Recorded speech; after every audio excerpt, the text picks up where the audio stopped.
Hello mga friends. So, welcome sa ating channel. So, kung meron kayong TV na ganito yung issue, paano nyo i-resolve? Ganito lang yung gagawin. So, kung meron kayong original na remote, info, menu, mute, power on. Tapos hanapin nyo yung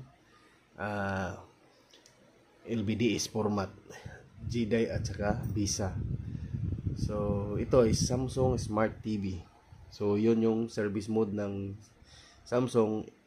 I-off yung TV, tapos pindutin sa remote yung info, menu, mute, power on. So ang gamit natin ngayon is itong aking cellphone. So meron tayong Samsung remote ito sa aking cellphone. Ito yung gagamitin natin. So iba ito kasi wala itong iba yung mga ayan. Yan lang yung mga menu na nandito sa aking phone. So pipindutin natin info, tapos may lumabas factory. Ayun, lumabas yung service mode. So dyan tayo sa option. Ayan, sa pinakataas option, pindutin lang ang OK. Ayun, lumabas yan. Tapos dito tayo sa pangatlo sa pinakabababa. So isa, dalawa, tatlo, dyan tayo. Isa, MRT option. Yan, tapos OK ulit. Ayun, lumabas. So makikita natin dito sa pangalawang box is LBDS format yan.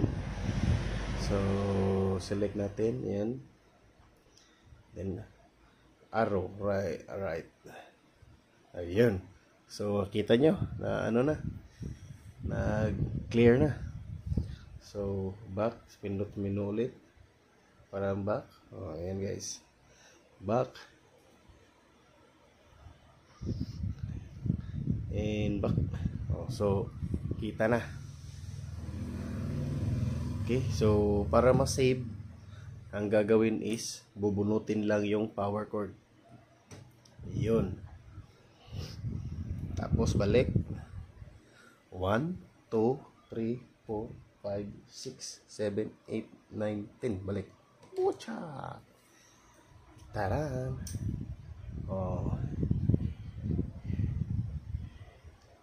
Ano yung natin? Maganda ba yung display natin? Medyo okay. So kuha tayo ng magandang remote.